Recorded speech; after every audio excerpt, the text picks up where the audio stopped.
De la región, porque ayer veíamos esta situación en Perú, este atentado terrorista que ha elevado la víctima de personas afectadas por esta situación. 14 muertos a 16 al día de hoy, según ha precisado la propia autoridad de ese país, y que habría sido, según ha confirmado el Ministerio de Defensa, un ataque del famoso Sendero Luminoso, esta organización considerada terrorista en ese país. Queremos conversar al respecto con Juan Pablo Toro, analista internacional y también director ejecutivo de Athena Lab. Muchas gracias por estar, Juan Pablo, aquí en Mundo Plus. Muchas gracias, Pablo, por la invitación a conversar de este tema que se produce además en un contexto electoral, lo cual lo hace más interesante aún. Cuando uno hablaba de Sendero Luminoso había que remontarse siempre a los años 80, a los años 90. Hoy este grupo todavía sigue ejerciendo, aunque claro, con poquitas personas. Según lo que ha dicho el Ministerio de Defensa de Perú, serían alrededor de 300, 400 personas y que además también se han cambiado el nombre, ¿no? Ahora se llama el Militarizado Partido Comunista de Perú. ¿Cuál es el alcance que tiene esta guerrilla o este grupo terrorista en ese país? ¿Cuál es la incidencia? Y si este hecho que ha provocado ahora bastante zozobra y tensión ahí en ese país podría replicarse eventualmente en un futuro próximo. Este Sendero Luminoso es una guerrilla maoísta, marxista-leninista y maoísta, que surge en 1980 a la par del advenimiento de la democracia. Es una guerrilla rara en ese sentido. Muchas guerrillas, más bien su origen es pelear contra una dictadura, en general de derecha, o contra una democracia muy cerrada que no permite terceras expresiones. Está dominada por un partido liberal, conservador, era más bien el esquema de Centroamérica. Y en el caso de Sendero es bastante original porque surge justo cuando se replican los gobiernos militares de los 70 y se inicia la democracia en los 80. Y esta guerrilla alcanza su apogeo en los años 90, cuando llegó a tener unos 3.000 combatientes. Llegó a cometer muchos atentados también en grandes ciudades y salió de su zona tradicional, de su bastión, que era Ayacucho.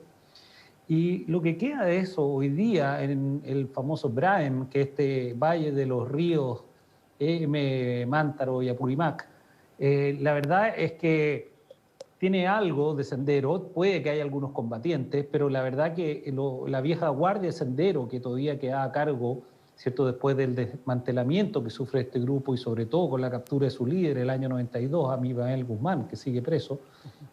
Básicamente el último comandante de Sendero que era de la vieja guardia es capturado el año 2012, por ahí, comandante Artemio.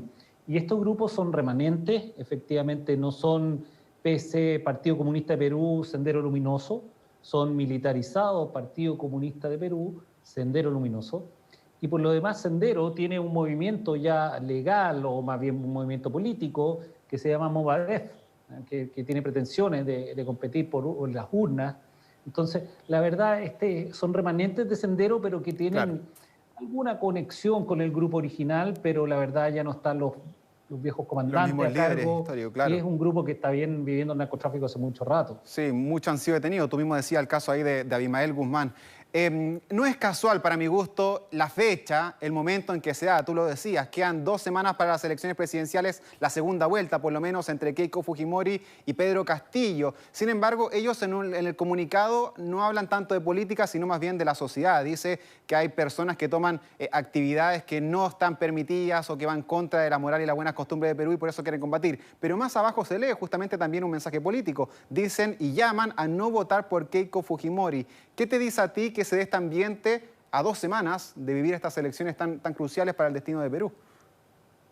El sendero tradicional, el que nos referíamos al principio, efectivamente hacía acciones durante los periodos electorales, sobre todo destinado más bien a que la gente no votara, se abstuviera de votar, ¿cierto?, por miedo a ser asesinada directamente. Y en este sentido, este ataque impacta en una región muy cocalera, siempre la región es cocalera, a mí me ha tocado visitar muchas en América Latina, tienen una dinámica bastante compleja, bastante violenta, y efectivamente hay unos panfletos que llaman a no votar por Keiko Fujimori. La verdad es que Pedro Castillo, el candidato de izquierda que va liderando la encuesta, condenó el atentado. El mismo gobierno de Sagasti llamó a nadie a tratar de sacar partido político.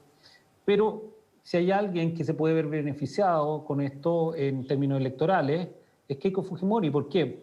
Porque los fujimoristas podrán tener mucho, cierto, ser muy criticados o tener ¿cierto? Muchos flancos abiertos en materia de corrupción, bueno, en Perú la verdad que son muchos los que lo tienen, en materia de derechos humanos, ¿cierto? Pero si hay algo que los fujimoristas siempre se han jactado es que bajo el régimen de Alberto Fujimori, básicamente Sendero y el MRTA, el Movimiento Revolucionario Tupac Amaru, fueron prácticamente destrozados o diezmados y mucho de la elección, si tú lees y sigues los medios y ves, mucho de la elección se está planteando en términos de anticomunismo y de anticomunismo, antiterrorismo, y en Perú a los senderistas y a los tupamaros lo llamaban terrucos.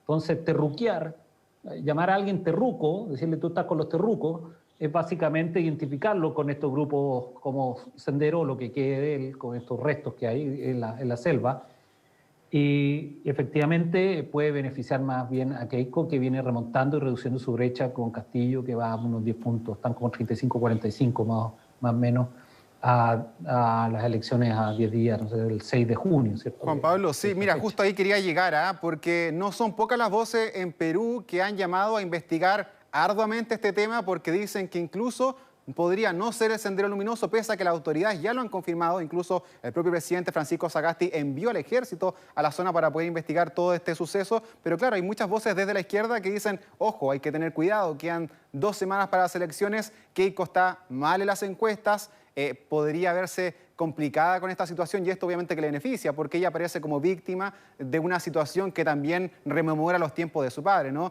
De Alberto Fujimori. Obviamente la mayor condena se debe hacer porque hay muertes de civiles, incluso niños, en esta situación, pero claramente hay algunos que sacan también cuentas políticas, y eso también entorpece un poquito el debate de lo que está ocurriendo y lo hace un poco más complejo, ¿no? Sí, a ver, no sé si Keiko aparece como víctima. La verdad que a Keiko esto ella se puede identificar con la respuesta anti-terrorismo, anti-grupos subversivos o narcotraficantes o lo mismo, que están mezclados. Entonces, no sé si aparece como víctima. A Keiko, de hecho, podría ser hasta funcional para ella.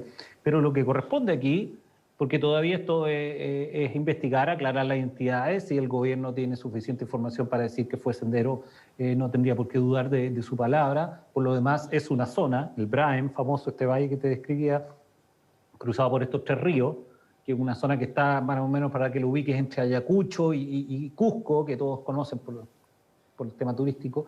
Es una zona cocalera, donde los remanentes de senderos se han ocultado, ¿cierto?, después de desplazarse desde el valle del Alto Guayaga. En la década de los 2000 están ahí encerrados y afincados en esa zona.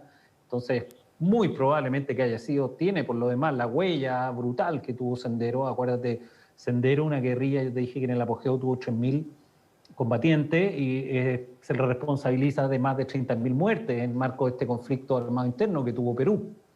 Entonces, tiene bastantes elementos para que... Sí. Pero ahora también hay que despejar, ver qué Sendero hoy comparado con lo que es Sendero ayer, ¿cierto? Que es muy diferente.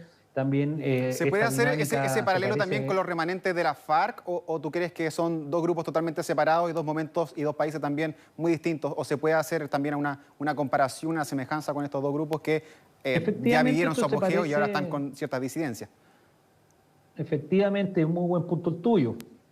Colombia, conozco bien el caso, viví 5 años allá, estuve en la zona guerrillera, y esto se parece mucho más a las disidencias de la FARC, ¿no? En ese sentido, grupos que quieren mantener la marca, ¿cierto?, del grupo, pero ya están totalmente criminalizados y protagonizan este tipo de masacres, ¿cierto?, estas matanzas que muchas veces lo que tienen el efecto es marcar territorio, mostrar quién manda, ¿cierto?, y evidentemente frenar la penetración de otros grupos que también se dedican al narcotráfico y que quieren conquistar estas plazas donde se cultiva coca, se procesa al laboratorio y después refinada se manda a los mercados de exportación. Entonces sí se parece bastante más a eso. O sea, la verdad es muy poco lo que uno puede ver de ideología en esos grupos.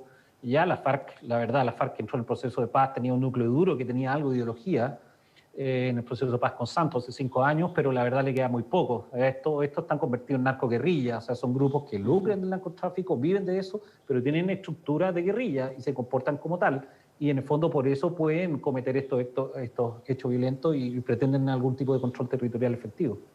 Sin duda. Juan Pablo, muchas gracias por habernos ayudado también aquí a analizar, a comprender un poco lo que está sucediendo en Perú, porque estamos muy atentos a lo que va a ocurrir con esta segunda vuelta presidencial y este momento tenso que viven, además de la pandemia, la crisis económica, tantos factores que han perjudicado al Perú en los últimos años. Que estén muy bien, nos vemos. Pablo, adiós, gracias. Bien, ya ustedes los invito a seguir aquí en Mundo Plus. Vamos a